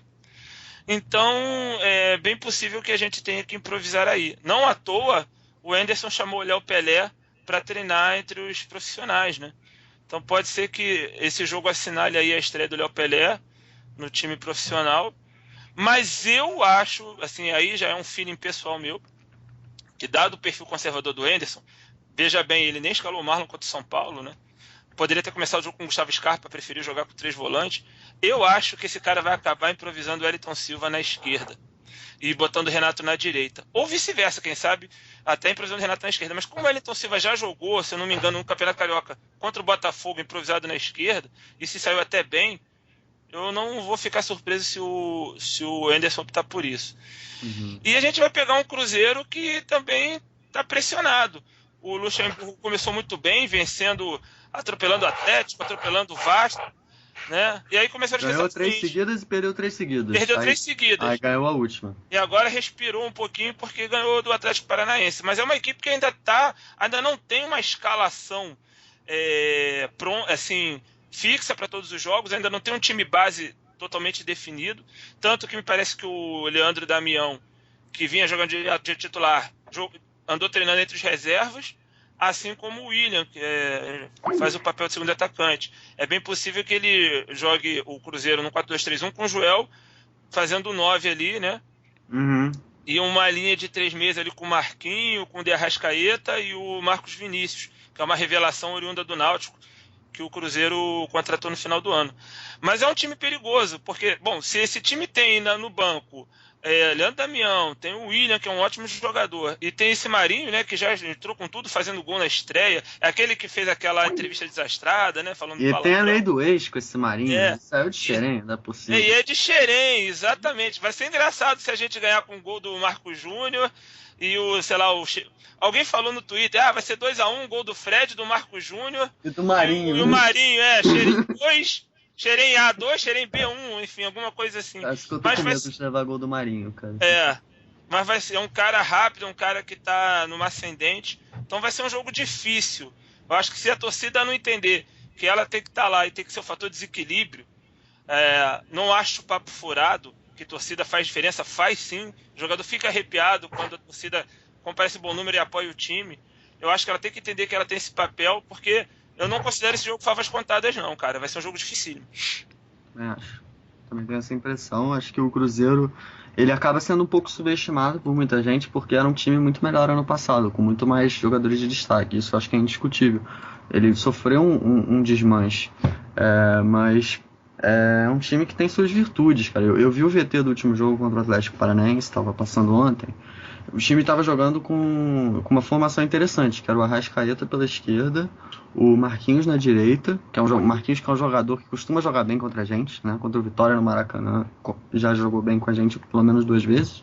E o Joel centralizado, mas com muita movimentação. E o Marcos Vinícius, que é esse garoto que o Cruzeiro trouxe do Náutico, novo, partindo de trás, como meio armador, mais ou menos.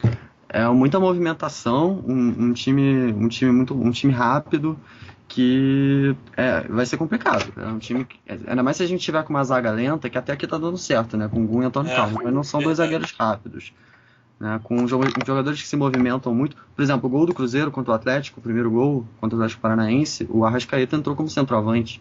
Sempre foi essa a posição que ele jogou. Ele jogou como caindo pela esquerda. Exatamente, um cruzamento do Fabrício, né? A bola sai meio mascada e ele aproveita o rebote e faz o gol. Tava bem posicionado ali. É um time perigoso. E precisa reagir, né? Precisa reagir. É verdade. Porque é um time que se espera que esteja na parte de cima da tabela. Acho que é um jogo bem, bem complicado, ainda mais que a gente tá sem o Edson, né? Exatamente. Sem o Edson a gente perde muito na marcação. Mas deve entrar o Pierre, acho que curiosamente a ausência do Edson nem vai ser a mais sentida, porque ele tem uma reserva quase à altura. O problema maior é a ausência do Vinícius e do Wagner, né? É possível, é possível. Eu acho que até que na lateral esquerda que a gente estava debatendo, caso o Giovani não jogue, tem uma outra opção que já jogou ali algumas vezes, foi o Rafinha, cara. Sim, Rafinha pode ser uma alternativa, caso... Aí o Anderson vai escolher, né? Vai avaliar todas as possibilidades dele e vai escolher. Eu particularmente não tenho a menor ideia de quem eu vou botar lá. Eu aposto no Wellington Silva, mas... Isso, e ainda tem a possibilidade de Giovani se recuperar, né? Então vamos Sim. ver. Vamos torcer, porque eu acho por mais que o Giovani seja um jogador contestável, eu prefiro ter um jogador da posição, né? Também. Pra poder encerrar aqui, galera, o Rafael Perdigão acabou caindo a internet dele, acabou ficando off, mas pra tava demorando. Aqui, é verdade. Pra poder encerrar aqui com os palpites, qual é o placar pra vocês em relação ao próximo jogo diante do Cruzeiro, quinta-feira, 9 horas no Maracanã? Olha, placar do coração, 4-1 Fluminense.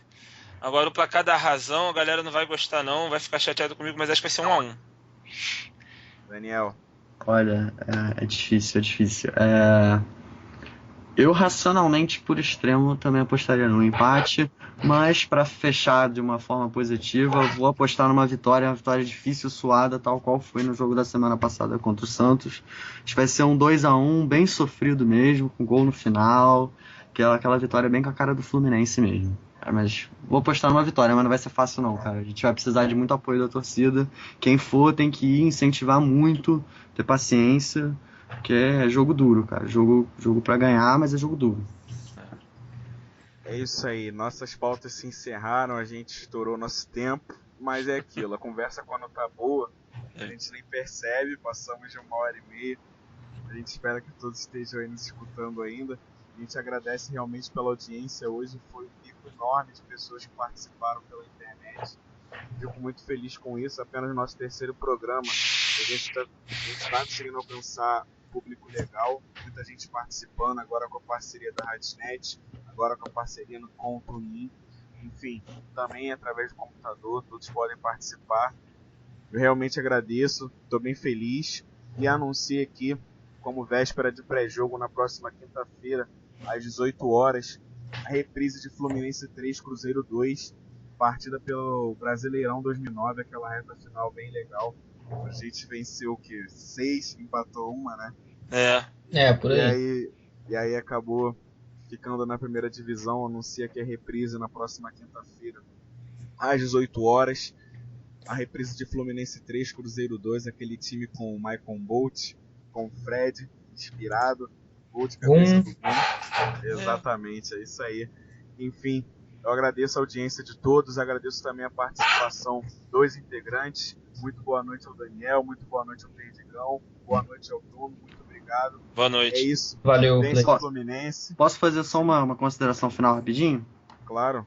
Só mandar um abraço para todo mundo da minha timeline que acompanhou, maioria até torcedores de outros times, mas que vieram acompanhar para ouvir minha opinião. Agradeço muito o Alpaca, o Luiz, o Matheus, o PF, o Yuri, meu amigo da PUC, que é tricolor, e enfim, se eu esqueci de alguém peço desculpas, mas muita gente que veio dar essa moral. Agradeço muito, mesmo não sendo do time de vocês, vieram aqui ouvir e fico realmente feliz. Foi muito bom poder fazer parte da resenha aqui hoje. Também queria agradecer a todo mundo que ouviu, agradecer ao Cleiton pela oportunidade e queria convocar todos os tricolores aí a estarem então presentes quinta-feira no Maracanã, né, para ver se a gente consegue mais 3 pontos aí que vão ser importantíssimos na nossa manutenção ali no G4. Não, pode encerrar, Guerreiro. Dá meu boa noite aí a todos que prestigiaram o nosso programa, que a gente faz com o maior carinho, com a maior satisfação. Espero que vocês tenham curtido. Vai ser uma programação fixa da Rádio Flulink, né? A resenha Flulink sempre às terças-feiras, às 21 horas.